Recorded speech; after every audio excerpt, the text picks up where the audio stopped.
सभी अभ्यर्थियों का बार काउंसिल दिल्ली प्रांगण में स्वागत है। अब आपके बीच श्री राकेश रावत साहब, मेंबर बार काउंसिल दिल्ली, आपको संबोधित करेंगे। राकेश रावत साहब।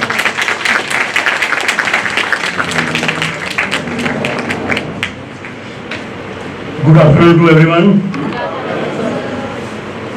बार काउंसिल के इस प्रांगण में मैं और बार काउंसिल के सभी सदस्यों की ओर से आपका हार्दिक स्वागत करता हूं। दोस्तों, आज से आपका नया जीवन शुरू होने वाला है। अब तक जो आपने सीखा एज अ स्टूडेंट, समाज में जो आप रहे एक नॉर्मल सिटीजन की तरह, ठीक है, आज से आपका सारा सोचने का तरीका, समाज के प्रति नजरिया, समाज का आपके प्रति नजरिया, सब कुछ चेंज हो जाएगा। क्यों? क्योंकि एडवोकेट एक सामान्य व्यक्ति नहीं होता है, वो दूसरे के अधिकारों की रक्षा करता है। उसको स्पेशल स्टेटस मिलता है समाज की नजरों में। आप देखिए, हमारी अगर हम 1947 से देखें, जो इंडिपेंडेंट मूवमेंट चला हमारा, मैक्सिमम उसमें एडवोकेट्स थे। हमारी एक नेचर ऐसी बन जाती है संघर्ष करने की। हमें लगता है कि कहीं गलत हो रहा है तो हम अपने आप, हमारा थिंकिंग प्रोसेस स्टार्ट हो जाता है। क्यों? क्योंकि कोर्ट में रहते हैं, ये हमारा माइंडसेट बन जाता है कि जहां कहीं भी गलत हो रहा हो, हम उसके प्रति आवाज उठाते हैं। तो इस प्रोफेशन में आप आ रहे हो, आपका वेलकम है, और हम बार काउंसिल ऑफ दिल्ली की तरफ से आपका हार्दिक स्वागत करते हैं।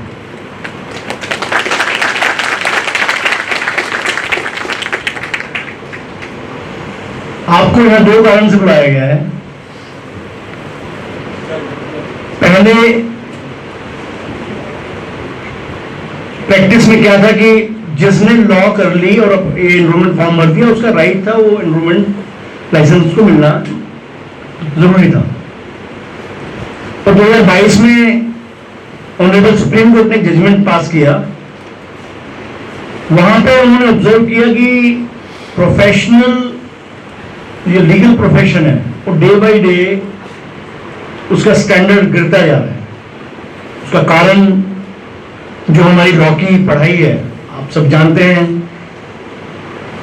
जो 5 ईयर करके आए हैं वो थोड़ा बेहतर स्थिति में होते हैं, जिन्होंने नेशनल लॉ स्कूल से किया वो और बेहतर होते हैं। पर जो आसपास के कॉलेज से करके आते हैं, वहां पे जो पढ़ाई का स्तर है वो वैसा नहीं होता। तो वो रिफ्लेक्शन आया प्रोफेशन में, क्योंकि वही एडवोकेट्स जो हम एनरोल करेंगे, जो यहाँ पे आएंगे, वो वहां कोर्ट में जाते हैं। तो supreme court has passed a direction to all over India to the enrollment committee that before enrolling any advocate on the roll of the bar council, the enrollment committee must satisfy themselves whether the applicant possess elementary knowledge of law or not. तो ये कारण है आपको यहां बुलाने का। दूसरा कारण कि जिस बार काउंसिल के तहत आप रजिस्टर हो रहे हैं, उसके बारे में आप क्या जानते हैं? कोई बता सकता है बार काउंसिल कैसे एग्जिस्टेंस में आती है? एनीवन? नहीं पता। अब ये बहुत जरूरी है आपके लिए जानना कि बार काउंसिल एक इलेक्टेड बॉडी है जो हर 5 साल इलेक्शन के बाद एग्जिस्टेंस में आती है, और वो एडवोकेट्स के बीच में हम भी एडवोकेट्स आपकी तरह। अब हम यहां तक पहुंचे हैं तो कैसे? आप लोग जब वोट कास्ट करते हैं तो हम इलेक्ट होते हैं। मेन काम हमारा है वेलफेयर ऑफ द एडवोकेट्स। 25 सदस्य हम मिलकर सारे काम करते हैं। और बार काउंसिल एक ऐसी संस्था है, Delhi bar council all over India, जो अपने यहां एनरोल एडवोकेट को मेडिकल इन्वेस्टमेंट 5 लाख तक का और 10 लाख तक का लाइफ कवर इंश्योर करके देती है आपको। और ये हमने ऐसे नहीं मिला है, बहुत लंबा संघर्ष है इसके पीछे। हमारे बड़े भाई आर एस गोस्वामी जी 2012 में जब चेयरमैन थे इस काउंसिल के और मैं वाइस चेयरमैन था उनके साथ, हमने वहां से आवाज उठाई और हमने गवर्नमेंट के लिए एक रिप्रेजेंटेशन दिया और वहां विज्ञान भवन में फंक्शन किया जिसमें हमें महामहिम श्री प्रणब मुखर्जी को बुलाया और वहां से हमने कहा कि एडवोकेट्स को सोशल सिक्योरिटी होनी चाहिए। तो लंबा संघर्ष करते करते हमारे senior most member Shri OP Faizi ji जो चेयरमैन हैं इस कमेटी के 92 से बार काउंसिल में सर एम राइट, और सबसे लंबा एक्सपीरियंस है इनका, इनकी गाइडेंस में हमने वो सक्सेस प्राप्त की। उसमें अहम योग हमारे वाइस चेयरमैन संजीव नसियार जी जो बैठे हुए हैं, ये आम आदमी पार्टी के लीगल सेल के अध्यक्ष हैं दिल्ली में। इनका बहुत बड़ा हाथ रहा गवर्नमेंट को परसुएट करने में। तो हम सबका कोई ना कोई रोल होता है और मिलके जब हम कार्य करते हैं तो उसमें सक्सेस मिलती है। अब आप लोग इस लीगल प्रोफेशन में आओगे और 1,60,000 जो ऑलरेडी इनरोल्ड है उसके परिवार के एक सदस्य बन जाओगे आप। तो बार काउंसिल की बैकग्राउंड ये है, लाइसेंस ग्रांट करना, in the same way we have power to cancel the licence also. अब आपको ये नहीं पता होगा कि इन व्हाट कंडीशंस भी लाइसेंस कैंसिल हो सकता है आपका। There are two circumstances under which your license can be cancelled. One, any act of professional misconduct, उसका नहीं पता होगा आपको, और any act which is unbecoming of an advocate, ये प्रोफेशनल एक्ट से अलग है। प्रोफेशनल मिसकंडक्ट क्या है? आपने पैसा ले लिया, केस फाइल नहीं किया, आपने केस फाइल कर दिया, आप कोर्ट में नहीं गए, क्लाइंट ने फीस नहीं दी, आप इसलिए नहीं गए, कोर्ट को नहीं पता ना इस बात का,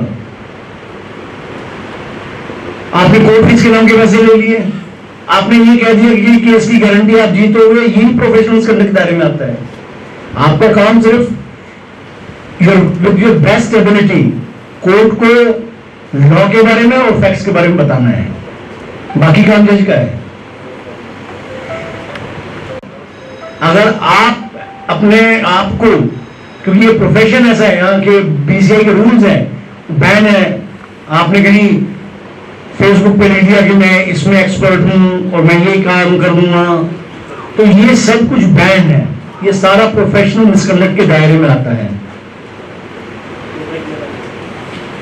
any act unbecoming of an advocate, आप अपनी पावर का मिसयूज करके आप किसी के खिलाफ झूठे केस में मुकदमे फाइल कर रहे हैं, ऐसे बहुत आते हैं, जबरदस्ती लोगों के खिलाफ झगड़े करते हैं आप। अब कई तो ऐसे हमारे पास आते हैं कि समाज में कहीं कंस्ट्रक्शन हो रही है, वहां पे कंप्लेंट कर रहे हैं अनऑथराइज्ड कंस्ट्रक्शन, तुम्हारा क्या लेना देना भाई? अगर तुम एडवोकेट हो और कोर्ट में जाते हो तो इस काम के लिए थोड़ी हो तुम। तो ऐसे हमारे पास कंप्लेंट्स आती हैं, तो हम आपको यहाँ पे इन एडवांस बताते हैं कि ऐसे किसी भी एक्ट में आप अपने आप को इन्वॉल्व नहीं करना जिसके तहत बार काउंसिल को आपके खिलाफ एक्शन लेना पड़े।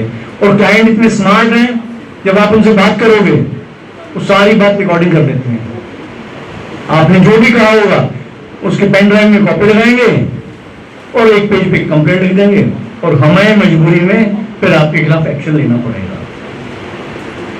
तो ऐसा दोस्तों कोई काम नहीं करना कि जिससे आपका भी सर नीचा हो, आपके माँ बाप का भी सर नीचा हो और साथ में बार काउंसिल का भी सर नीचा हो। एडवोकेट्स की बड़ी नेगेटिव इमेज है समाज में।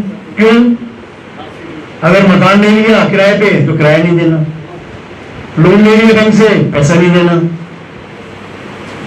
पार्किंग के लिए ऊपर झगड़ा करना, ये सारे आपको एक नेगेटिविटी की तरफ लेके जाते हैं। कोई सब नहीं करता एडवोकेट्स की, पीछे से गाले देते हैं कि बड़ा बेकार आदमी है। और अगर ये आपकी इमेज बन गई समाज में तो आपके पास काम नहीं आएगा।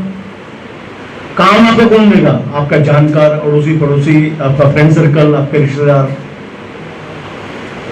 अगर आपकी वहीं पे नेगेटिव इमेज बन गई तो आपकी शुरुआत ही एक नेगेटिव माहौल से होगी। मैं ज्यादा ना बोलते हुए, क्योंकि बाकी हमारे साथी गोस्वामी जी का एक्सपीरियंस मोर देन 38 इयर्स है, इनका नाम Guinness book of world record में दर्ज है, मैट्रिमोनियल लॉ के एक्सपर्ट है, इन्होंने 35,000 से ज्यादा डाइवोर्स कराए हुए हैं। और हाँ, उसके बाद जिनके डाइवोर्स होते हैं उनमें से लड़कियों की जोड़ी बना देते हैं। तो इनकी एक्सपर्टीज कई चीजों में जो बताएंगे। सबसे बड़ी बात है, ये आपको जो वो चीज सिखाएंगे जो आज तक भी हम सीखते आ रहे हैं इनसे, कि क्लाइंट से पैसा कैसे लेना है। हम बच्चे में सबसे ज्यादा पैसा ही कमाते हैं क्योंकि इनके पास आर्ट है। तो दोस्तों, मैं आपको शुभकामनाएं देता हूं और मैं रिक्वेस्ट करूंगा चेयरमैन साहब से, क्योंकि आज भीड़ बहुत है और कल से वैकेशन हो जाएंगी। आप जो आए हैं, आपको किसी को निराश ना किया जाए और सबका एनरोलमेंट हो। इन्हीं शब्दों के साथ मैं आपको हार्दिक बधाई देता हूं और आप सबका बार काउंसिल में स्वागत करता हूं।